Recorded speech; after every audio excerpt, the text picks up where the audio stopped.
It's always a pleasure having Dr. Anjhula Bais join us in the studio. Good morning, Doc. Good morning, guys. Good morning. Okay, so we were taking a look at Will Smith and his wife, Jada Pinkett Smith. You know, they've been married for many, many years. In fact, Steve, you were saying they were the power couple you looked up to because they were so solid, right? Absolutely. And I'm kind of disappointed to know that, you know, they're like, human. Yeah. They have problems. Don't look up to anyone. Create your own thing, Steve. No, but you see, that's the thing, right? I mean, as human beings, we always look up to idols. And I think Will Smith and Jada Pinkett, for me, was like the ultimate marriage power couple, you know? That Tun Dr. M and Tun Siti Hasma, you know, these are people you look up to because you look at them and you think, wow, they have made it so far. Yeah, relationship goals. But it turns out not all is well in paradise with the Smith couple.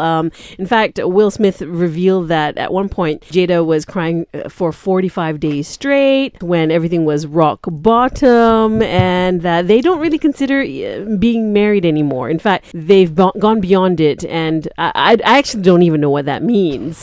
But they're still together.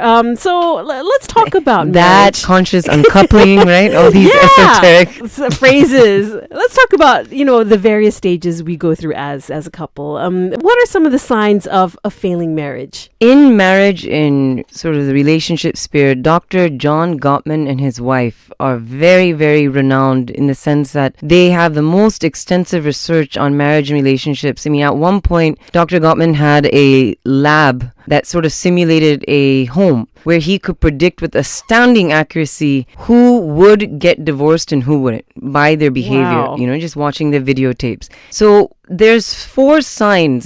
He calls them the 4 horsemen of the apocalypse, which sounds very ominous. But, you know, it includes things like criticism, contempt, and one of the last ones is stonewalling, where you just kind of walk away and shut down. So if those things are happening in your marriage, it's something to look out for. Those are not healthy signs. What if the couple in question are completely in denial and are just going through the motions, pretending things are a-okay? Well, and I mean, I think, you know, we're all, so to speak, guilty of that at some point. And, you know, to an extent that can serve as a protective defense mechanism because maybe at that point in time, you're not ready to really look reality in the face. But reality being reality and a tour de force, you can only be in denial for so long.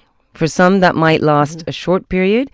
For some, maybe longer. But eventually reality will hit and you will have to come face to face. You know, for some people, I see this in my practice, that looks like when kids are very maladjusted or feeling anxious or something like that. At some point, I mean, we can all have anxiety, but something will make them look at it and go, things are not working. We're with Dr. Anjhula Bais this morning, international psychologist with the Mind Faculty, as we go through the stages of a relationship, especially when it seems like it is failing. Right. So, Dr. Anjhula, what can we do to fix or tackle issues in a failing marriage? So, good news is there are several things that you can try before you decide that I want to throw in the towel. You know, a couple of them is try to complain without blaming the person. So we know whether you're talking to a child or anyone for that matter, talk about the behavior, not the person. So often it's, you know, when couples are feeling really entrenched in anger or maybe bitter or very tired or tapped out, it'll feel like they're insulting the person's very essence or character when it's just a behavior in question. So, you know, complain without blame. You want to learn how to repair conflicts skillfully. That could also involve maybe having a therapist or a third person mediator. That can be very, very healthy. So you have a neutral situation. Boost physical intimacy. You know, that's a chemical wash, right? So when you hold hands, when you hug, affection, there's a lot of oxytocin released and that helps bond couples. And then another thing, you know, if it's been going on for a long time, the conflict, and it doesn't seem to be working, try to have a conflict complaint-free zone. You know, a lot of times when things get so intense, it's sort of like a form of amnesty. You literally try to take a 3 to 4 week period where no criticism, no hurtful things can be said and done. And that actually gives it time, the relationship, to repair and renew so that you can pick up the conversation on a healthier tone subsequently. Okay. Hurt-free fly zone. Dr. Anjhula Bais is with us, international psychologist with the Mind Faculty. We're discussing relationships in the various stages, especially when it comes to a failing relationship. Next, let's look at when to call it quits. That's next on Lite.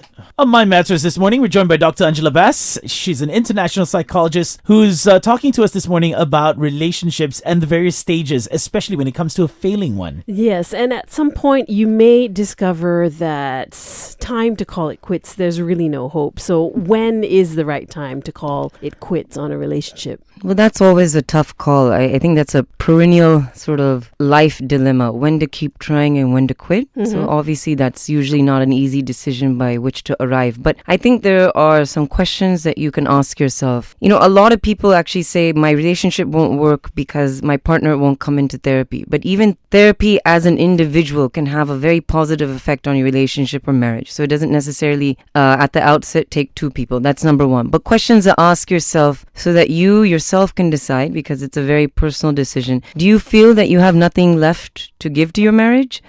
Has sort of all forgiveness, hope, and patience in your life, in your heart, has it run out? Do you feel indifferent to your partner? Do you feel that your partner is treating you badly or indifferent? Do they have any addictions of sorts? Because, you know, that's very high intensity, and that takes another sort of skill level. And lastly, you know, where does your intimacy stand emotionally, physically, and otherwise? Right. So some questions to ask yourself, and then you're well equipped to come to your own decision that's right for you. Yes. So what if you feel indifferent and feel that your partner is indifferent? Then is that the right moment? You know, it depends if one person's indifferent and the other is not. Sometimes it just takes one person not being indifferent to sort of rev those motors and get back on track. If both are indifferent for long periods of time and it becomes chronic, then you will have to reevaluate. But the importance is not fundamentally in the end what conclusion you arrive to. There's no judgment on that. But have you done your best? Because that's what you'll carry. So as long as you've exhausted every possible option, then, you know,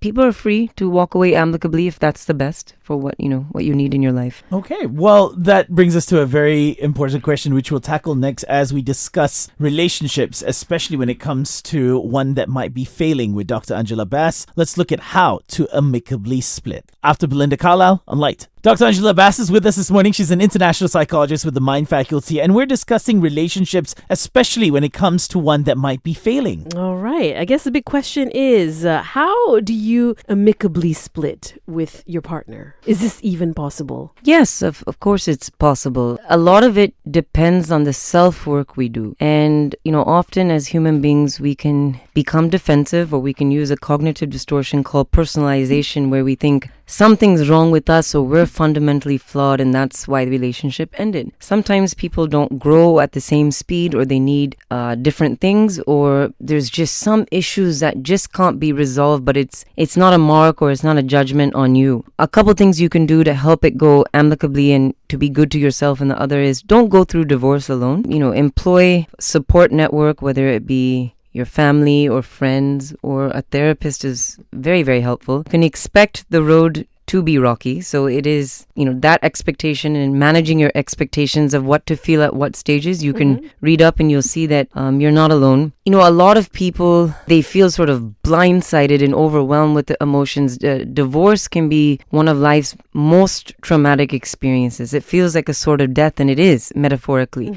So I would really encourage self-awareness, knowing yourself, you know, what you think you could have done differently, but that's very different from guilt. But self-reflection and educating yourself. Read up a lot. And, you know, then it looks like not all is in vain. It feels like that. And it's a form of self-empowerment. And if you were to be in the headspace and heart space to try again next time, you know, you'll approach it in a very different manner. Well, I suppose you can intend for it to be an amicable split, but if the partner doesn't see it that way, and, you know, what can you do to at least be grounded and not become mired in this negativity? So to sound like my teenage clients, you do you, I'll do me. And, you know, as adults, we very much tend to externalize our happiness, our satisfaction to someone else. But there's, you know, a very sort of wise saying, like Indian philosophy, that do what you need to do, take the right action, be not attached to the fruit of your results. So you live by your value system, and it's incredibly rewarding. How you want to speak no matter what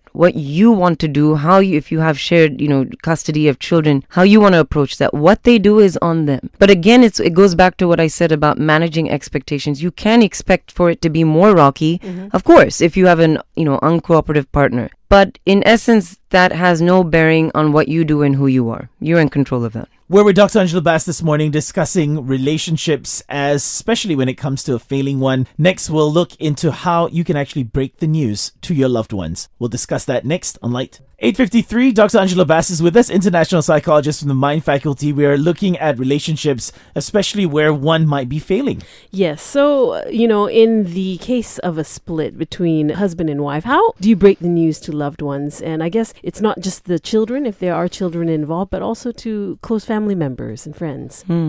So good question. Often when you're getting a divorce or there's a breakup, that's a very sort of high intensity environment. Emotions are running high. And what tends to happen is that human beings have a propensity to focus on a negative valence. And what we focus on expands. And it's sort of a distortion. Not every day of the marriage would have been bad because of what you focus on, and that increases. So it would do well to try your very best, and it might feel hard at first, to balance the good that was there with the not so good. And you can become, so to speak, creative in how you decide and what you decide to share. It's not necessary to go into the nitty-gritty or the details. I think that's what a therapist is for.